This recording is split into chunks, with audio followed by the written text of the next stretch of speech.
Hey, my name is Zachariassen. I'm the founder of Vivino. Have been an entrepreneur for my entire life, and at least like 25 years or something. I've really seen this, Copenhagen community grow in the last years, and it's been really incredible. Obviously, TechBBQ has been a part of that, but an incredible journey for me and for a lot of startups in the ecosystem. I'm Lars. I founded Siteco many years ago. I was part of the first TechBBQ. That was my first experience with the ecosystem. So, and that has really grown. So it's been an interesting journey. And I'm Ken. I'm the founder and CEO of Luna. I think I'm probably the newbie or the young guy in this trio. And I think for me it was really funny because I kind of grew up in the community with TechBBQ. So I remember the first couple of times when I was wandering in the hallways chasing those guys. So. Yeah, taking selfies. Cool. There's one story about the first one. So I spoke at the first one too, because we're just about to close our round, so we're trying to get a bit of buzz. But the funny thing is actually we were at this conference and I was speaking and suddenly my phone starts buzzing. And we're about to close our A-round. A-round is, for me, it's always, A-round is like, we got some real validation at this point. And he said like, something's wrong, we can't close the deal. And we were negotiating with Baldwin at that specific time. And we ended up saying, okay, we need a meeting room. All the investors are basically here already, all the Scandinavians. And we couldn't find a meeting room. We ended up going to the other side of the street to a public library. So everybody's sitting there quietly reading books. We crash in and ask if we can borrow a meeting room. And we actually agree on the terms for our A-round at the public library, opposite side of TechBBQ. Yeah, that's really cool. That's quite a weird story. I was at the first one as well. I think I spoke. I had no experience whatsoever with the ecosystem, but I was asked to come in and speak by some of the founders of TechBBQ, and I decided to go in there, and I had no clue if we were actually doing well or not. We have been bootstrapping our company from day one. So I just stood there and spoke about Siteco, and apparently it was good numbers and good stuff, but. It's quite interesting because at that time I have never met anybody from the ecosystem, so it's completely flabbergasting for me to see that there were so many people speaking there and amazing companies. So what did the investors come up to you and say, hey, we want to invest right now, or what? After you spoke? No, we didn't. I mean, after a few years, I think in 2014 we sold shares from Siteco, some minority. That was the first time we parted with some shares, but it was just to take a little bit of a risk off. And then back again when we sold to EQT. I think that was actually for me one of the first learnings for TechBBQ with investors, that when we began building the business, like in 15 and 16, suddenly we were getting a lot of emails from investors. Hey, you know what? Should we catch up? We're at TechBBQ. So then we saw kind of international investors flying into Copenhagen. Exactly. Like that was the window of opportunity we had, was to meet them at TechBBQ because they were in Copenhagen. Yeah. That was kind of when you really learned that people are actually flying over here now to go to the conference. And that's the cool thing about these conferences, right? So you will save you a shitload of flying, right? Yeah. Everybody's here, you can do quick meetings. Also as a window, right? Either we meet here or we don't. Yeah. So there's a window of a few days where you can meet people. I think that's really useful. Yeah. Have you been there at every single one? I've been so I've lived in California for 7 years while TechBBQ has been. So when you went through where they've been, I've been to most of them because I was at the stock exchange, I was at when it was here, I was at the opera, so I'd say at least half of them. Even though for Heinz, like Roskilde, he's camping outside. Yeah, he's outside there. Just waiting for the king. And what about you? Have you been? Yeah, I think the first couple of years we were there just wandering the hallways, and then it kind of grew on us, and then we had a lot of meetings, and then to the last one where we had a big stand, and we're doing that again this year. So I think we really grew in it. I think we also learned a lot. I think it was at the opera that I saw a lot of other companies being there and engaging and pitching and telling their story. And I remember one point in time I saw Jacob from Simple Feast telling his story. Yeah. And I lost my confidence completely. He's a tall, handsome dude, right? And he tells his story like there's no tomorrow. Like, and I remember to this day, it's like, you know what? Being an entrepreneur is being like a surfer. I surf, so I'm out there in the ocean, I'm paddling. You don't know when to go, you just feel it, and then you go. And people were saying like, "Oh, Jacob." And I completely lost my confidence when I saw like, I can't do that. No, I can't pitch that story. Look at this guy. Yeah, look at the surfer guy telling a surfer story, and everybody's just, "Oh, Jacob, take our money and run. Yeah. So, But like he's incredible. He is also, I mean, one of the best pitchmen I've ever seen. Like incredibly good. difficult to come after. Hello, I have a banking app. I live in London. But you never know with these people, right? No. We're never really good at raising money, but then again, we never got any money. So, No, but if you tried, you probably would have gotten it. At least now, while the ecosystem is so mature. Yeah. I mean, that's the real difference here. Is that 20 years ago there was no money, right? No. There was no money, and now there is. It goes up and down. well, I'm raising money now. I mean, Yeah. for some of the companies I work with, right? So it's a different kind of momentum. Totally. But You were probably one of the first kind of that did VC investments and did like the first batch of companies, right? Sure, but we were so with Bullguard back in the day. Yeah. We raised money 20 years ago from VCs in London. Okay. So we raised money from DFJ, Jeffrey Jurgensen, back in like 2002 or 3 or something. So yes, and back then there was like nothing. It was like a desert. You had to fly to London to find those guys. And I think actually, you know how big the A rounds are now. I think we called our A rounds. We called it A round. It was 2.5 million. But, well, that's barely a seed round. Today, we just did a pre-seed round at 20 million euros. Exactly. There wasn't much here, but we were also the first investment for Bamdej, for instance, in Denmark, and they've really come in strong here in the Nordics, right? When was it you did the first round for Vivino? So the A round was in 13. Yeah. And before then the conference, or was that at the conference when you signed at the it? conference. That was where you signed it.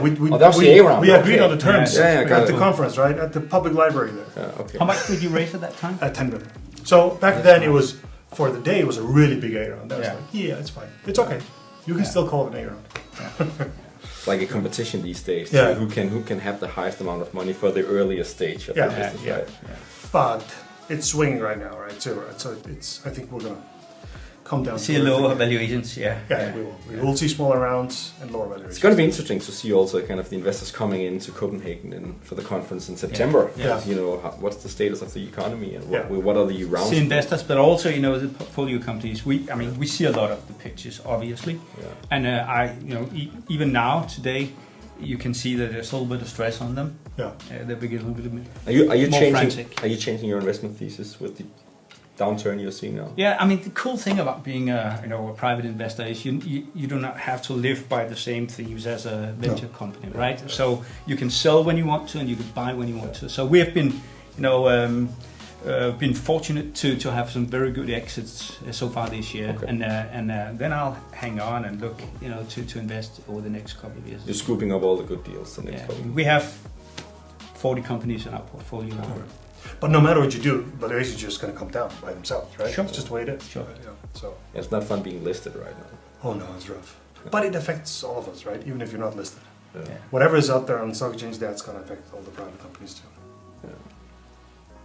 But I think when you look at the ecosystem in Denmark, I say like sort of it started 20 years ago, and we sometimes forget that this doesn't come by itself. There are cities that are much, much bigger than Copenhagen that never had this. Yeah. So a lot of people sort of sat down and said, we want to build this.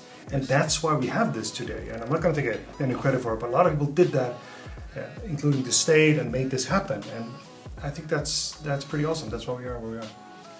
I think definitely TechBBQ has been part of driving and building an ecosystem in Denmark, and not the only thing, obviously. Like Copenhagen for the win, all those things. Yeah, all exactly forward, right. And it all came at around the same time, and I think that's why. And when we talk about the investor ecosystem in Denmark, really, it's mostly in Copenhagen right now.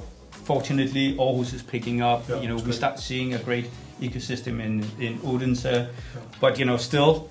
TechBBQ has, But again, I would assume that when Copenhagen moves up, all the others are going to come along too. If there was no Copenhagen, there probably wouldn't be any Aarhus or Odense. Right? Sure. So, it's great. It's funny to see just the growth in size of the conference also. I think last time that was amazing. Yeah. It's just packed completely, right? Yeah. People walking like that on the hallways. So fantastic. I think the vibe at that, and also coming back from the pandemic, and you're actually able to meet in person. Humans. Oh, that's going to be just exploded. So it's going to be interesting also to see this year the new venue, because the new venue is pretty massive. Yeah, I have not been there. Okay. Massive venue. I think for us, it feels like a little bit of first wave for us when we raised our A round. There were obviously A rounds in Copenhagen, but not that many. But just seeing how that evolved over the years has just been incredible, and also made it easier for us to raise money later because there's just more focus on, there's more investors in town and so on. So I think that's been really cool. Yeah, I think, for my part, being on side of the ecosystem, not really, up seeking money, but, start talking to more and more, small startup companies has been a fantastic thing.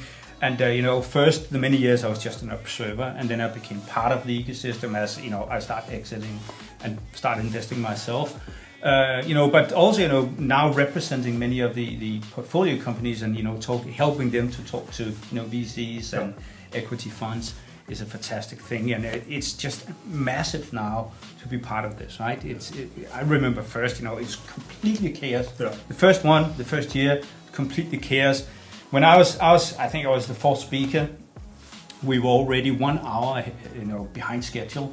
Because you couldn't, there was no structure, and they couldn't get people back into the lounge. Also because they did a tactical mistake, giving people beers during the pause. Yeah, that never works. And the sun was shining outside person, and so everybody's just standing up there. Eating their barbecue. Yeah, go in. Yeah, there was barbecue as well. There was barbecue. Please go back in and listen, right? And And now it's just so structured. Hyper structured, like scan your QR code, follow me for the press division. Like a facial scan. Yeah, go which is fantastic, because I spent probably 15 minutes trying to find my badge as the first one, because they didn't print a badge for speakers. Yeah.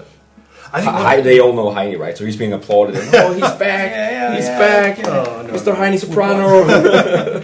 So one thing I wanna stress also with the founders and the evolution there is just, I mean, the quality of the young founders today, compared to me at least, like, it's incredible to see how smart they are, how much they know about all these things that I had no fucking clue about. Yeah. As you know, I do these YouTube videos to help founders and so on, but it's really incredible to see how smart they are, how good they are, and how well they know what direction to go, honestly.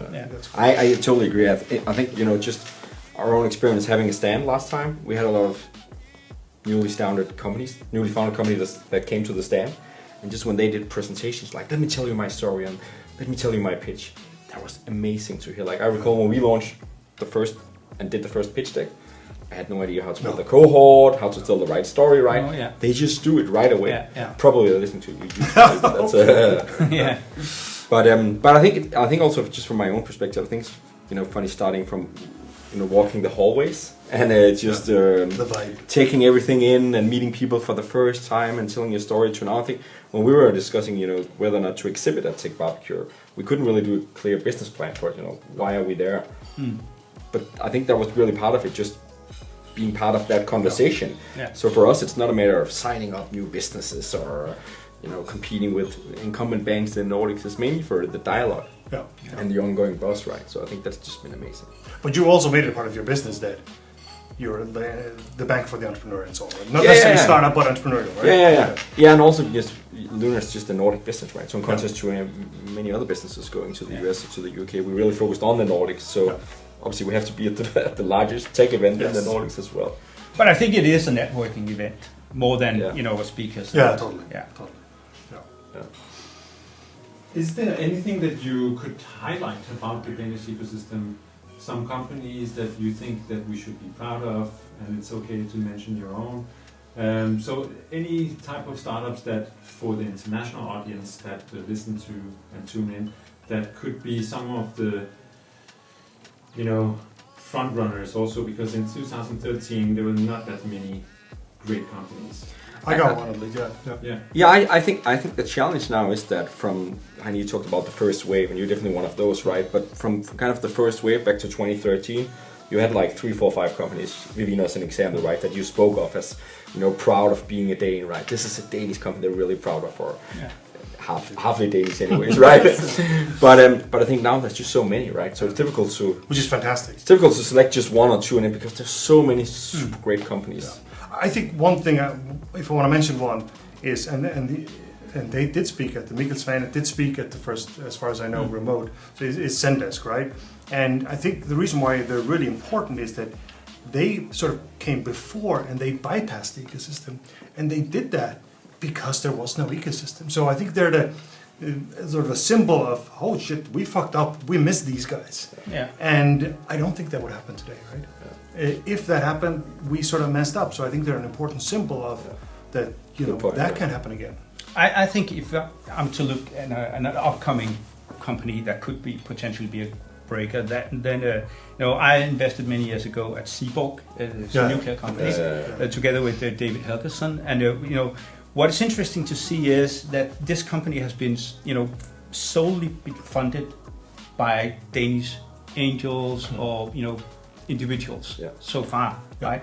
And we would never have seen anything like that some years ago. Obviously now we would have been a crazy pitch 10 years ago, like nuclear. But think about and that tells another story too. It's like back in the day, angels in Denmark were like, risk averse. Hey, get some revenue, preferably manufacturers tomorrow. That sold their manufacturing plant. And then all those things I think were true back there, right? Yeah.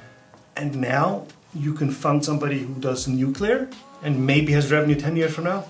That says a lot. I think that's super impressive. And what's really interesting is it's an engineering company, a chemistry company, but they learn and copy everything from the tech ecosystem. And so it's a mindset thing. It's a mindset, right? They built the entire company as we build you guys build your companies. So which is amazing because that also helps in something that is a traditional industry that normally wouldn't be able to grow so fast and raise money like they're raising money, right? 200 million euros now for an A round. So not A round. So, but I think that's amazing. Yeah, totally. And how they think about cohorts and still learning from the entire ecosystem.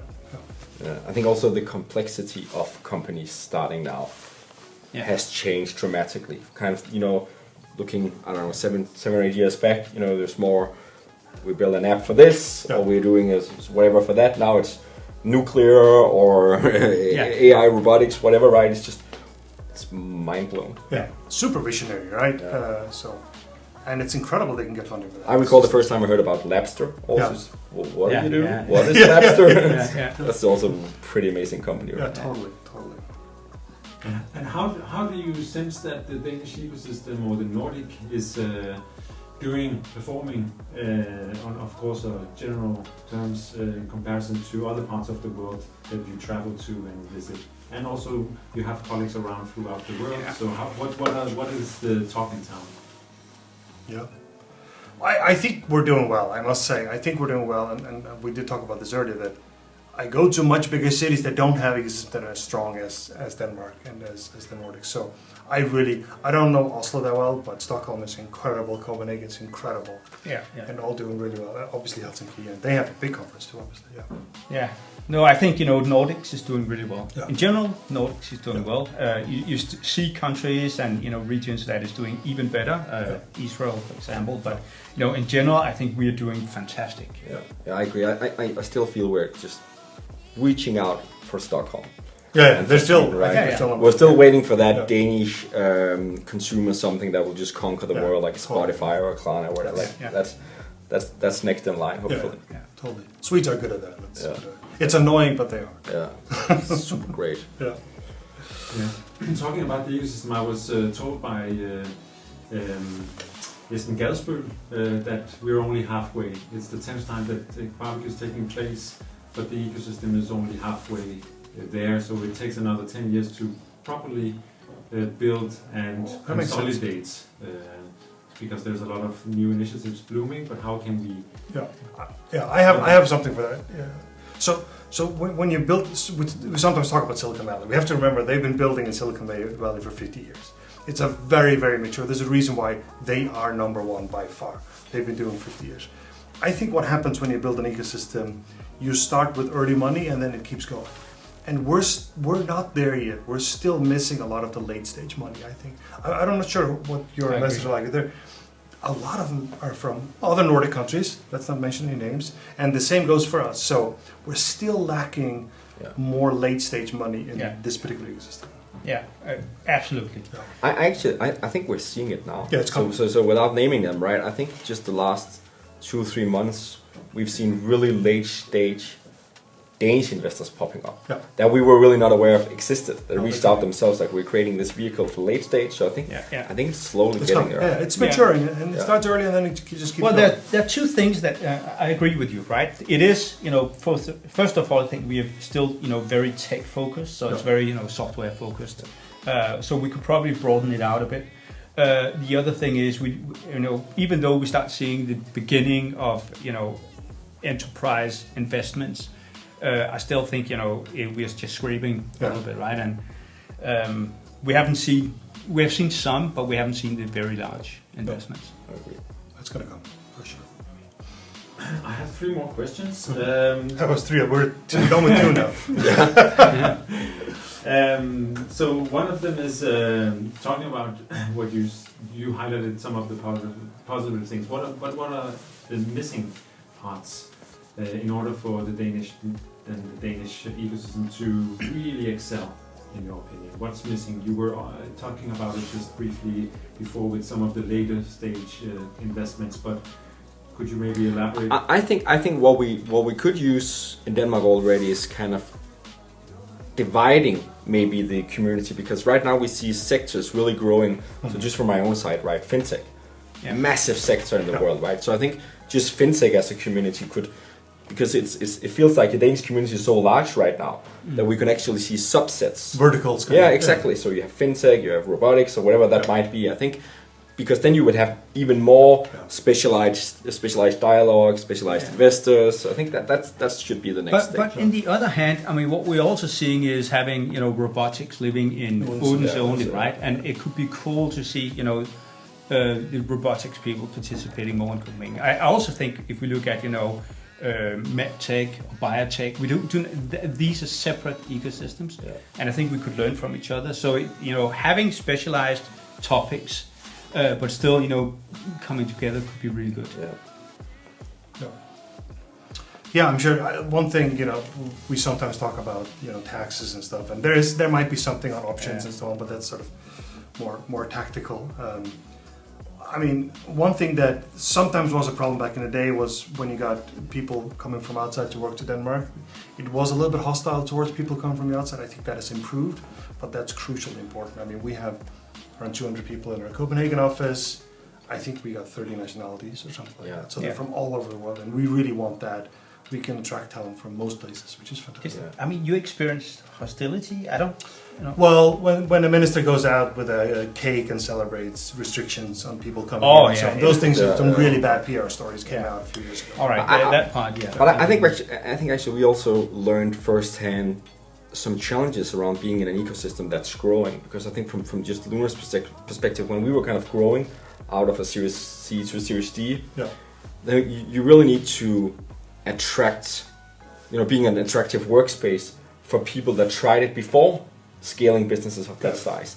And there isn't many of those in Denmark, right?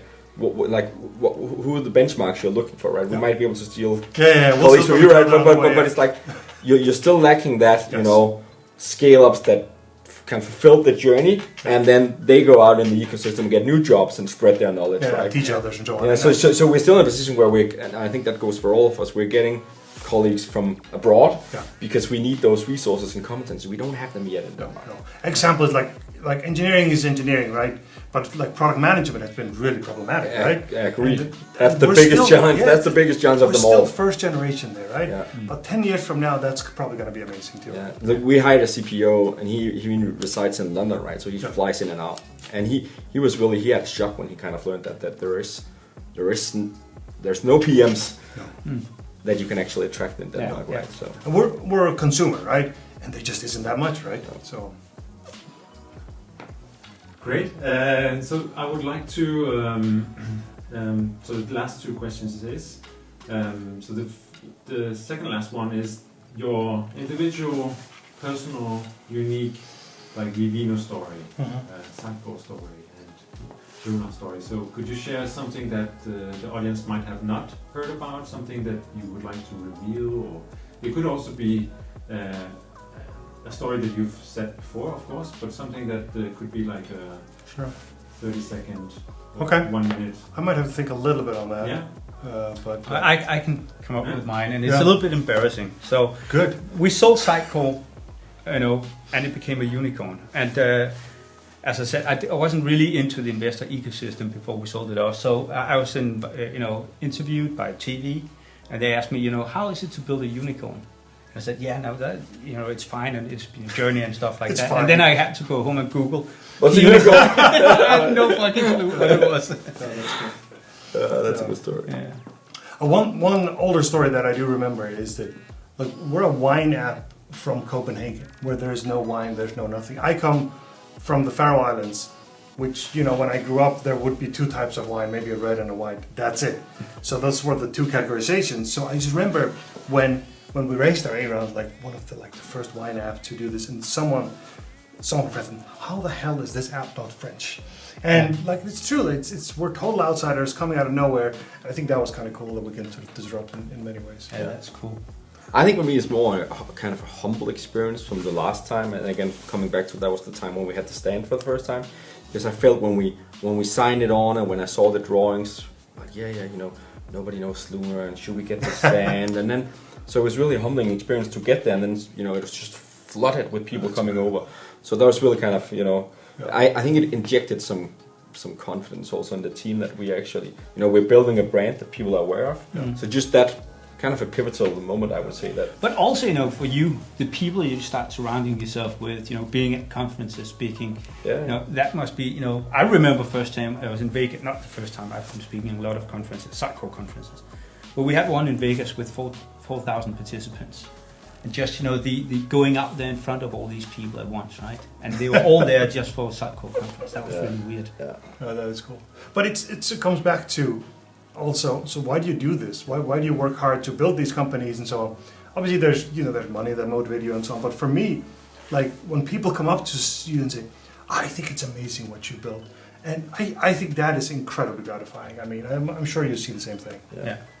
Definitely. Yeah, I think personal ambition is also, kind of the same trajectory that you guys are on, right? You're giving back on your YouTube channel also, educating founders. Yeah. You're putting your money out there also. So I think it's great to see that you have that continuous development of the ecosystem where it's being poured back into the ecosystem on many ways, right? Yeah. Knowledge, money. So yeah. Fantastic. Actually, another question popped up in my mind, but let's take that as a bonus. But so the very last question I have is that for someone who's attending TechBBQ for the first time, what would be some of your personal tips, since you've been there, and Lars, you've been there since the beginning, so you know a bit more maybe? Could you share some of your inputs on, because there's so much to do and so much to see.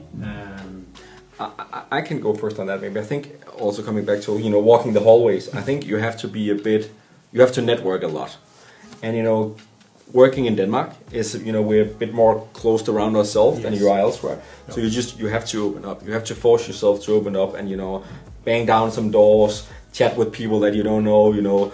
Look at the badges, where people from, and if you see the investors, then really kind of get into the dialogues. I think don't be too Danish on the conference. You have to be a bit more open, because I remember the first couple of years we were there, we were more closed around ourselves because we didn't have that big of a network. We didn't know that many people.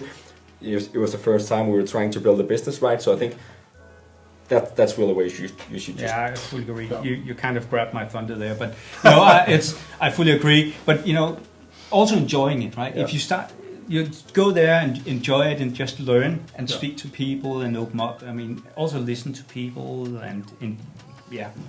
You'd be surprised also that when you start talking that everybody would like to give great input, have conversation, so just open up, get those dialogues. And one thing is looking up on stage to all the people there, but also networking with peers, like people that are fighting to raise a seed round or whatever.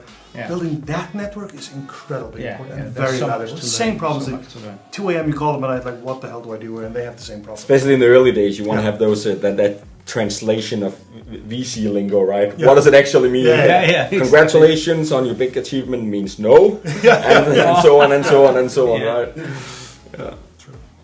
And then the final question is, of course, will you be there this year in Lokomotivværksted, September 14th and 15th? Yeah, definitely. I'm just gonna lie because I have no idea. But I definitely hope I can be there. I think I will in September, so I look forward to it. Yeah, I will be there. Yes, but you haven't missed any. You haven't missed any yet. Are you sure? I've missed some. Yeah, I think I got 7 out of 10 or something. But there are still people, I think, that are alive that've been to every single Oscar. Like with Roskilde, you Yeah. should have all the bracelets. They can't lift their arm anymore. I wasn't at the opera. I didn't try those. Okay, I was at the opera. I stood in for you at that. I was at the opera also. But look, you guys can come to the Luna stand and I'll give you Yeah, we beer. will. I'll give you beer this time. All right. Yes, perfect. I look forward to that. Definitely. Yeah. Perfect. Thank you so much.